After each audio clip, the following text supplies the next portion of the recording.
अस्सलाम वालेकुम दोस्तों, मैं हूं आसिफ अली और आप देख रहे हैं आसिफ अली टीवी। दोस्तों, ब्रॉक लेसनर WWE का एक ऐसा सुपरस्टार है जिसकी फ़ैन फॉलोइंग रोमन रीन्स और गोल्डबर्ग से भी ज़्यादा है। ये कई मरतबा WWE के मुकाबला जात में गैर मामूली कारकर्दगियाँ दिखाकर बेपना दाद समेट चुके हैं। ब्रॉक लेसनर की हरकुलिस जैसी जिसामत और रिंग के अंदर इनकी गैर इंसानी फाइटिंग टेक्निक और रवैये की बदौलत इन्हें बीस्ट यानी दरिंदा के अलकाबाज से नवाजा जाता है। ये अपने कैरियर में बतौर प्रो रेसलर, एक पेशेवर फुटबॉल प्लेयर और मिक्स्ड मार्शल आर्टिस्ट के तौर पर अपनी खिदमत सर अंजाम दे चुके हैं। जब इन्होंने अपने कैरियर का आगाज़ किया तब इन्हें द नेक्स्ट बिग थिंग के टाइटल से नवाजा गया। दोस्तों, इससे पहले भी हम ब्रॉक लेसनर की लाइफ स्टोरी पर वीडियो बना चुके हैं, मगर आज की वीडियो में हम ब्रॉक लेसनर के मुतालिक 10 दिलचस्प और ऐसे हकायक आपकी खिदमत में लेकर हाजिर हुए हैं जो यकीनन आपके लिए हैरानगी का बायस होंगे। हमारे साथ रहिएगा।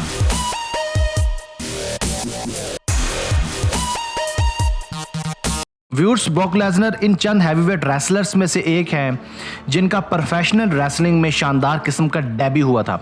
अपने इस कामयाब सफ़र के दौरान WWE के दूसरे हैवीवेट टाइटल के दौरान इनका सामना कोर्ट एंजल से हुआ था। इस खतरनाक मैच के दौरान एक खतरनाक किस्म का फाइटिंग स्टंट जो पहले से प्लान था, इस सीक्वेंस में लेसनर ने हवा में मुअल्लक होकर कोर्ट एंजल के ऊपर गिरना था, मगर बदकिस्मती से ये सीक्वेंस ठीक तरीके से परफॉर्म नहीं किया जा सका।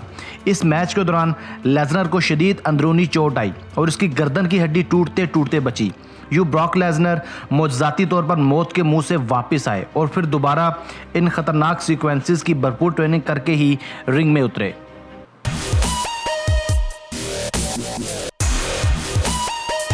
दोस्तों, चंद दूसरे बड़े कामयाब लोगों की तरह ब्रॉक लेसनर ने भी अपने कैरियर के आगाज़ में बड़ी बड़ी मुश्किलात और तकालीफ का सामना किया। खुसूसन इनका WWE में आगाज़ ही था तब इनके सितारे गर्दिश में आ गए। लेसनर गुर्बत से सख्त नफरत करते थे, इसलिए इन्होंने शुरुआत में अपने आप को सख्त तकालीफ और आजमाइशों में डाला। इन्हीं कठिन सालों में लेसनर ने सख्त दिमागी तनाव की वजह से अल्कोहल और पेन किलर्स का इस्तेमाल करना भी शुरू कर दिया। इनके मुताबिक ये रोज़ाना वोडका की 1 बोतल तक पी जाते थे।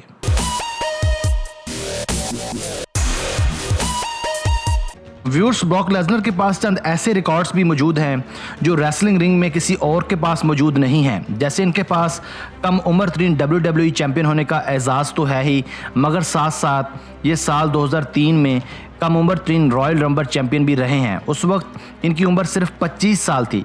इसी के साथ साथ ये 4 मरतबा वर्ल्ड चैम्पियन होने के साथ साथ किंग ऑफ द रिंग का टाइटल भी अपने पास रखते हैं।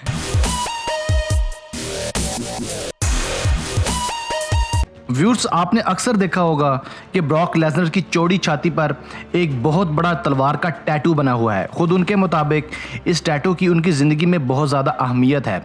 ये अपनी किताब में उस टैटू की वजाहत कुछ इस तरह से करते हैं कि ज़िंदगी यही तलवार थामे उनके गले के सामने खड़ी है, क्योंकि उन्होंने जो कठिन वक्त WWE में आने से पहले गुजारा था उस वक्त को कभी नज़रअंदाज नहीं करना चाहते। लेसनर चाहते भी हैं कि वो उस वक्त को हमेशा हमेशा के लिए भूल जाएं, मगर मोटिवेशन के तौर पर याद भी रखना चाहते हैं।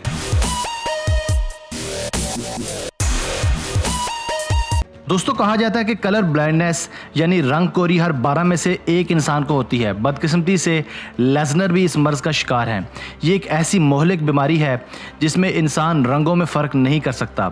इस अजीबोगरीब मर्ज़ के शिकार लोग देखने की सलाहियत तो बिल्कुल वैसे ही रखते हैं जैसे आम लोग देख सकते हैं, मगर चंद मखसूस रंगों में तमीज़ नहीं कर सकते, जैसे सुर्ख, सब्ज़ और नीला रंग। ब्रॉक लेसनर सुर्ख और सब्ज़ रंगों की तमीज़ बिल्कुल नहीं कर सकते। व्यूअर्स, साल 2004 में ब्रॉक लेसनर और गोल्डबर्ग के दरमियान Madison Square garden New York city के मुकाम पर खेले गए मैच का अहवाल तो सबको याद ही होगा। इस मैच में गोल्डबर्ग ने ब्रॉक लेसनर को बुरी तरह से पिछाड़ दिया था। लेसनर ने इस मैच के बाद दिल बर्दाश्ता होकर WWE रेसलिंग को खैरबाद कह दिया था और MFL में अपनी किस्मत आजमाने का फैसला किया था। इसके बाद लेसनर ने जापान जाकर खेलने का भी फैसला किया, मगर WWE के साथ कॉन्ट्रैक्ट होने की वजह से ये जापान में मैच नहीं खेल सके। यूं लेसनर ने कानूनी पेचीदगियों से बचने के लिए WWE पर केस कर दिया था।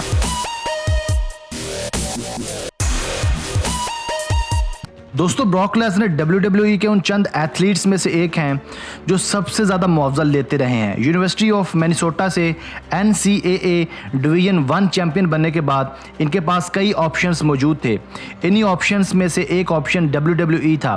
लेसनर ने यही सोचकर NFL की बजाय WWE ज्वाइन करने का फैसला किया। खुद ब्रॉक लेसनर के अल्फाज में इन्होंने WWE की सबसे बड़ी डेवलपमेंटल डील साइन की।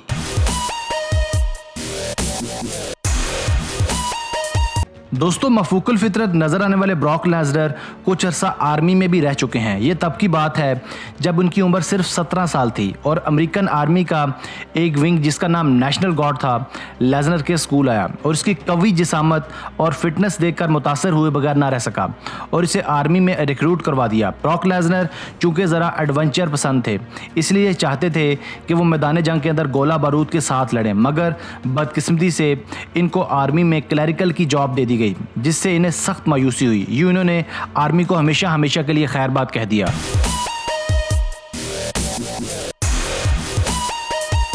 व्यूअर्स, अगर आप ब्रॉक लेसनर पर एक सरसरी सी नज़र डालें तो आप यही समझते हैं कि ये कोई मफूकुल फितरत मखलूक है जिसका आप सिर्फ तसव्वुर ही कर सकते हैं, मगर ये 285 पाउंड्स का दियोहेकल इंसान जो अपने आधे वज़न वाले एथलीट की तरह चुस्त और एक्टिव है, जिसके जिस्म की फुर्ती से सभी मुतासिर हैं। ये सब चीज़ें इनकी वहशत लुक को तो बयान करती ही हैं, मगर तब तक जब तक ये बोलते नहीं हैं। इनकी आवाज़ में एक अलग किस्म का बचकानापन है।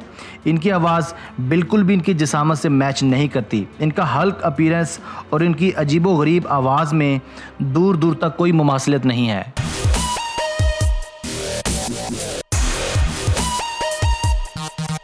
दोस्तों जैसे पाकिस्तान में फ़ुटबॉल और क्रिकेट मकबूल तरीन खेले हैं, वैसे ही अमेरिका में NFL यानी नेशनल फ़ुटबॉल लीग भी मकबूल तरीन खेले हैं। WWE के ज़्यादातर रेसलर्स रेसलिंग से पहले फ़ुटबॉल खेलते थे। इसी फ़ुटबॉल को रग्बी भी कहा जाता है। ब्रॉक लेसनर भी इस गेम के एक अच्छे प्रोफेशनल प्लेयर थे। चूँकि इनका गेम का पहला मेयार तनसाजी और ताकत है, इसलिए ब्रॉक जल्द ही एक अच्छे फ़ुटबॉल प्लेयर बन गए। चनाचे चंद साल फ़ुटबॉल खेलने के बाद इन्होंने इस गेम को खुदा हाफ़िज़ कह दिया था, मगर अब भी वो खुद को एक अच्छे रेसलर की बजाय एक अच्छा फुटबॉल प्लेयर समझते हैं। दोस्तों मैं हूं आसिफ अली और आप देख रहे थे आसिफ अली टीवी। मैं उम्मीद करता हूं कि आपको आज की वीडियो भी पसंद आई होगी। अपनी मोहब्बत का इजहार इस वीडियो को लाइक करके और राय का इजहार कमेंट्स करके कीजिएगा। हमें आपके कमेंट्स का शिद्दत से इंतज़ार रहेगा। अगर आपने अब तक हमारा channel Asif Ali TV subscribe नहीं किया तो जल्दी से सब्सक्राइब कर लें, क्योंकि हम आपके लिए ऐसी दिलचस्प वीडियोज़ लेकर हाजिर होते रहेंगे। Thanks for watching this video. Keep watching Asif Ali TV.